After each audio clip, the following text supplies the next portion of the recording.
All right, good evening, VC. So I just watched a video from Steve Carlson showing his top 10 most valuable records, although he included box sets. He was just trying to change it up. And he asked me to do this video, so I'm going to do it, but it's going to be a little bit different because it wasn't that long ago I did this and did it based on Discogs median.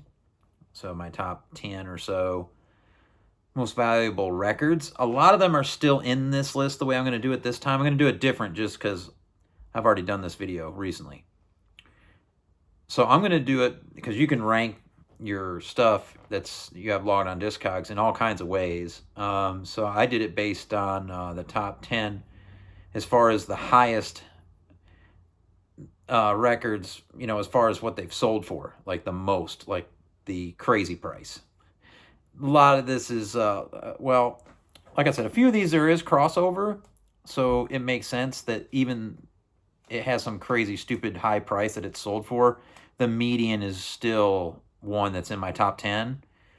So it is still kind of a good representation, but there's a couple in here that are kind of funny that someone forked out for when they didn't really have to.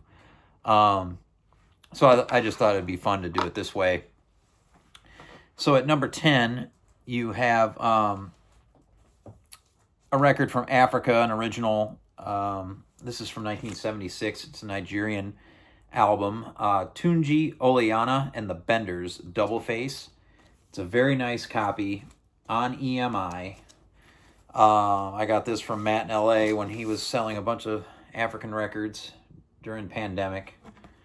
And yeah, this one is it's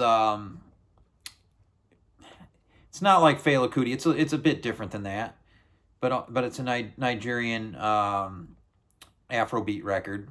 Most this is sold for is $1,092.50. Somebody's forked out that much for this. I didn't pay anywhere close to that.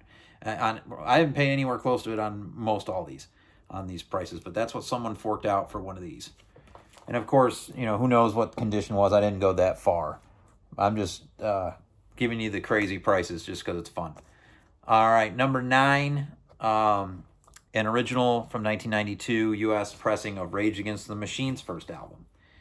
This is a very, very nice copy that I bought the day it was released. At that time, I was in college. The LPs were the cheapest thing to buy, then the cassette, then the CD. I would buy all three formats. And so that's just what I did. I'd go into this record store in Fredonia. It was called In Your Ear. And I'd buy all three formats.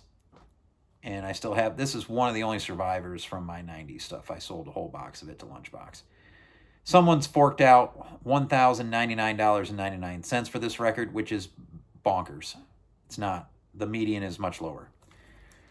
But that's what someone did. So there you go. Next up at number 8, a 1957 U.S. mono original pressing of 6 Pieces of Silver from the Horace Silver Quintet, Blue Note number 1539. This is a very nice copy that I got in the bins at Lunchbox either earlier this year or last year for $20. I ran out of there. It is got the window, it's hard to see, but the windowed cover. It is a Lexington pressing, microgroove, really sturdy piece of vinyl, these Lexingtons. 167 Lexington Ave, New York City. This plays fantastic. I don't know, sometimes Scott lets the lackeys price stuff, I guess. And this one got out for $20. It's sold for up to $1,104.65. Some Blue Note collector shelled out for that one. And again, these prices, this is just what some crazy person did. It's kind of fun to see. All right, number 7.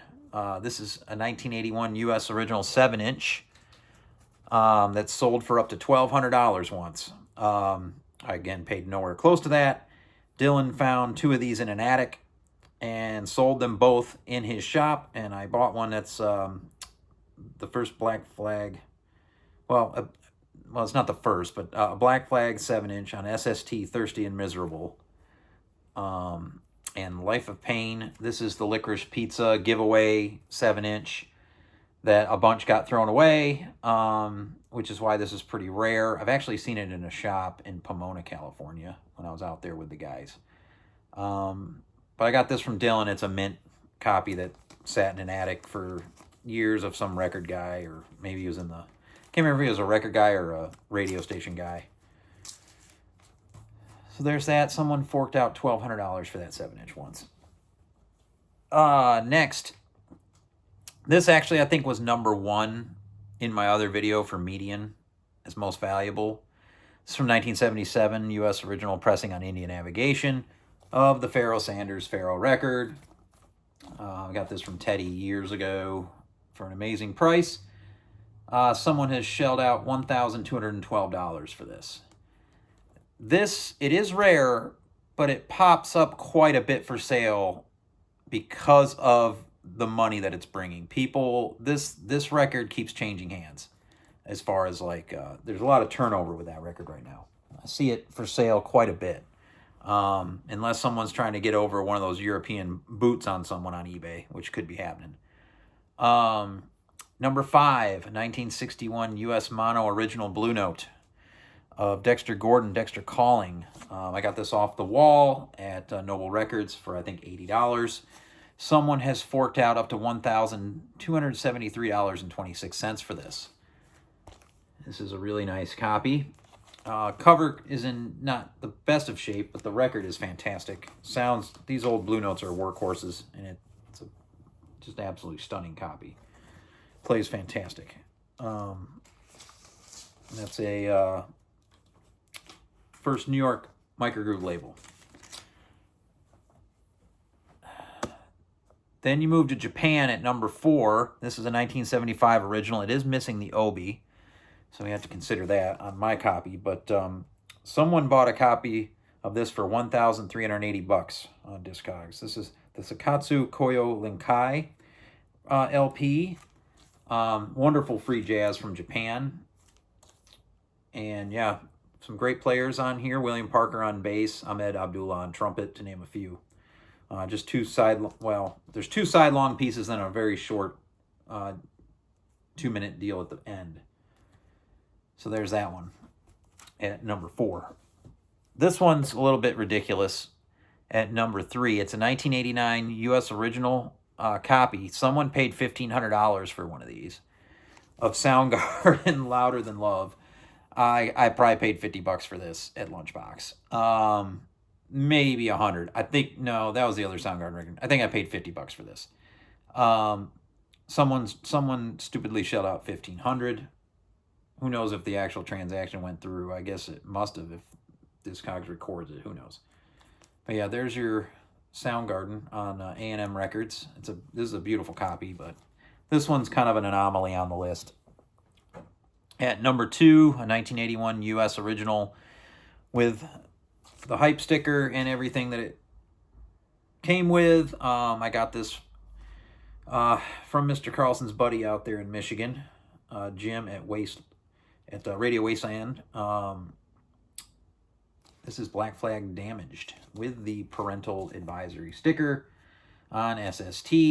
Someone has paid $1,500 for one of these as well. I did not give that kind of money to the man in Michigan for that. And then the last one, this is the most I've ever paid for a record, this record. After WFMU last year, I missed the second day, so I just threw my second day budget at this. And Lars in Sweden sent this my way. He had it for a week. I couldn't believe he had it for more than 5 seconds. But it's a 1968 original mono AABC version of Natural Music from Bang Nordstrom. The holiest of holy grails of free jazz records for me, anyway. Someone has forked out $1,953.54 for one of these, which is not really too crazy in the grand scheme of things. These are very rare. I think there is one available on Discogs now. I can't remember, 1,200 and up or something. I forget what the price is, plus shipping and all that business. The first example of solo free jazz is on the B side of this. Solo free jazz saxophone anyway.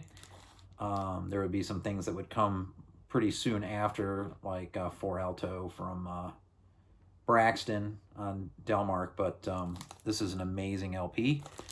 And that's the top 10 of what crazy people have shelled out for before, according to Discogs. Hope you're well.